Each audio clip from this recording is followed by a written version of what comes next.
ಇಂದು ಸಂಜೆ ಕಾಂಗ್ರೆಸ್ ಶಾಸಕಾಂಗ ಪಕ್ಷದ ಸಭೆ ಇದೆ. ಬೆಂಗಳೂರಿನ ಖಾಸಗಿ ಹೋಟೆಲ್ನಲ್ಲಿ ಸಿಎಲ್ಪಿ ಮೀಟಿಂಗ್ ಇದೆ. ಮುಖ್ಯಮಂತ್ರಿಗಳ ನೇತೃತ್ವದಲ್ಲಿ ನಡೆಯುವಂತಹ ಒಂದು ಸಭೆ ಇದು. ಬಹಳ ವಿಚಾರಗಳ ಬಗ್ಗೆ ಚರ್ಚೆ ಆಗುತ್ತೆ.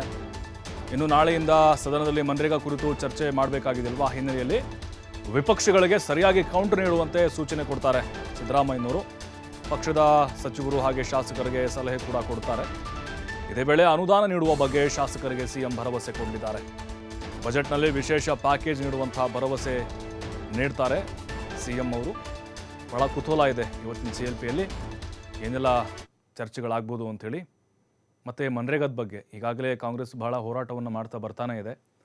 ಇನ್ನೂ ಹೇಗೆ ಎಫೆಕ್ಟಿವ್ ಆಗಿ ಹೋರಾಟಗಳನ್ನ ಅಂದರೆ ಕೇಂದ್ರ ಸರ್ಕಾರಕ್ಕೆ ತಿರುಗೇಟನ್ನು ಕೊಡಬೇಕು ಮತ್ತು ಸದನದಲ್ಲಿ BJP-ಅವ್ರನ್ನ ಹೇಗೆ ಕಟ್ಟಿ ಹಾಕಬೇಕು ಅನ್ನೋದ್ರ ಬಗ್ಗೆ ಕೂಡ ಚರ್ಚೆನ ಮಾಡಲಿದ್ದಾರೆ. ಮತ್ತು ಇದರ ಬಗ್ಗೆ ಯಾರಿಗೆ ಮಾಹಿತಿ ಇಲ್ಲವೋ ಅವ್ರಿಗೂ ಕೂಡ ಕೆಲವೊಂದಿಷ್ಟು ಅಂಶಗಳನ್ನು ಸಿದ್ದರಾಮಯ್ಯನವರು ತಿಳಿಸಿಕೊಡ್ತಾರೆ. ಯಾಕೆಂದರೆ ನೋಡಿ, ಮನ್ರೇಗಾ UPA ಸರ್ಕಾರ, ಮನಮೋಹನ್ ಸಿಂಗ್ ಸರ್ಕಾರ ಇದ್ದಂಥ ಸಂದರ್ಭದಲ್ಲಿ ಜಾರಿಗೆ ತಂದಿದ್ದು. ಈಗ VB ರಾಮ್ಜಿ ಅಂತ ಇವರು ತರ್ತಾ ಇದ್ದಾರೆ.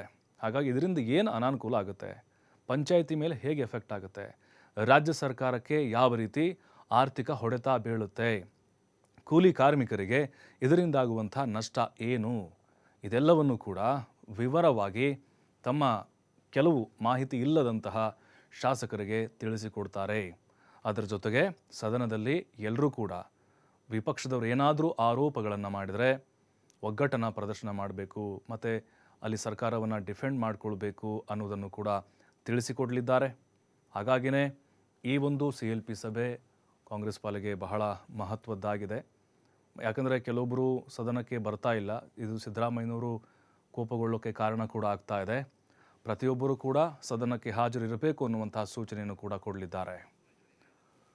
ಮತ್ತಷ್ಟು ಮಾಹಿತಿ ನಮ್ಮ ಪ್ರತಿನಿಧಿ ಶಿವಕುಮಾರ್ ಹೇಳ್ತಾರೆ. ಶಿವಕುಮಾರ್, ಇವತ್ತಿನ CLP ಸಭೆ ಎಷ್ಟು ಮಹತ್ವ ಪಡೆದುಕೊಂಡಿದೆ, ಮನ್ರೇಗಾದ ರೂಪುರೇಷೆಗಳ ಬಗ್ಗೆ ಯಾವ ರೀತಿಯಾದಂಥ ಸಲಹೆ ಸೂಚನೆಗಳನ್ನು ಸಿದ್ದರಾಮಯ್ಯನವರು ಕೊಡ್ಬೋದು ಅಂತ?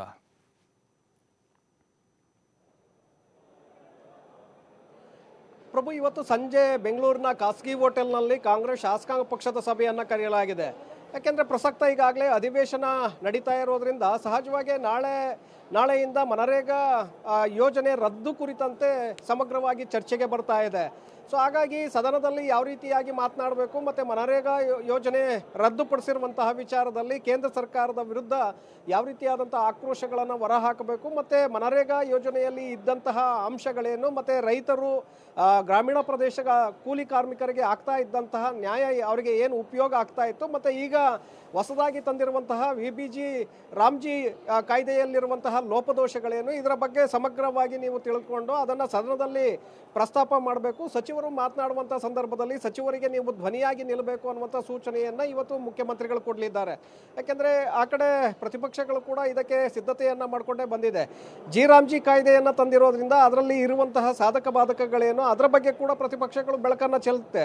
ಜೊತೆಗೆ ಆ ಕಾಯ್ದೆಯನ್ನು ಸಮರ್ಥನೆ ಮಾಡ್ಕೊಳ್ಬೇಕಾಗತ್ತೆ. ಕೇಂದ್ರದಿಂದಲೇ ಈಗ ಫಾರ್ಮಾನು ಬಂದಿರೋದ್ರಿಂದ ಸಹಜವಾಗಿ ರಾಜ್ಯ BJP ನಾಯಕರು ಕೂಡ ಅದನ್ನು ಸಮರ್ಥನೆ ಮಾಡ್ಕೊಳ್ತಾ ಇದ್ದಾರೆ. ಆ ಕಾರಣಕ್ಕೆ ನಾಳೆ ಸದನದಲ್ಲಿ ಸದ್ದುಗದ್ದಲ ಕೂಡ ಆಗಬಹುದು. ಅಂತಹ ಸಂದರ್ಭದಲ್ಲಿ ಮನರೇಗಾ ಕಾಯ್ದೆಯ ಬಗ್ಗೆ ನೀವು ಸಮಗ್ರವಾಗಿ ಸಮರ್ಥನೆಯನ್ನು ಮಾಡ್ಕೊಳ್ಬೇಕು. ರಾಮ್ಜಿ ಯೋಜನೆಯನ್ನು ತೀವ್ರವಾಗಿ ವಿರೋಧವನ್ನು ಯಾವ ರೀತಿಯಾಗಿ ವ್ಯಕ್ತಪಡಿಸಬೇಕು ಮತ್ತು ಎರಡೂ ಕಾಯ್ದೆಗಳನ್ನು ತುಲನೆ ಮಾಡಿ ನೀವು ಸದನದ ಮುಂದೆ ಇಡುವ ಮೂಲಕ ಜನಸಾಮಾನ್ಯರನ್ನು ಗಮನವನ್ನು ಸೆಳೆಯಬೇಕು ಅನ್ನುವಂಥ ನಿಟ್ಟಿನಲ್ಲಿ ಸಲಹೆ ಮತ್ತು ಸೂಚನೆಗಳನ್ನು ಕೊಡಲಿದ್ದಾರೆ.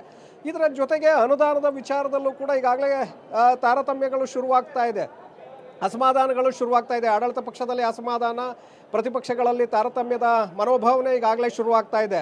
ಸೊ ಈ ನಿಟ್ಟಿನಲ್ಲೂ ಕೂಡ ಆಡಳಿತ ಪಕ್ಷದ ಶಾಸಕರನ್ನು ವಿಶ್ವಾಸಗಳಿಸುವಂಥ ಒಂದು ಪ್ರಯತ್ನಕ್ಕೆ ಈಗ ಮುಖ್ಯಮಂತ್ರಿಗಳು ಕೈ ಹಾಕಲಿದ್ದಾರೆ. ಆ ಕಾರಣಕ್ಕೆ ಅನುದಾನದ ವಿಚಾರದಲ್ಲಿ ಏನೆಲ್ಲ ಅಸಮಾಧಾನಗಳಿದೆ, ಅಸಮಾಧಾನವನ್ನು ಸರಿಪಡಿಸುವಂಥ ಒಂದು ಭರವಸೆಯನ್ನ ಇವತ್ತಿನ ಶಾಸಕಾಂಗ ಪಕ್ಷದ ಸಭೆಯಲ್ಲಿ ಶಾಸಕರಿಗೆ ಕೊಡ್ತಾರೆ ಅನ್ನುವಂಥ ಮಾಹಿತಿಗಳು ಕೂಡ ಇದೆ ಪ್ರಭು. ಹಾಗಾಗಿ ಶಾಸಕಾಂಗ ಪಕ್ಷದ ಸಭೆ ಸಾಕಷ್ಟು ಮಹತ್ವವನ್ನು ಪಡ್ಕೊಳ್ತಾ ಇದೆ.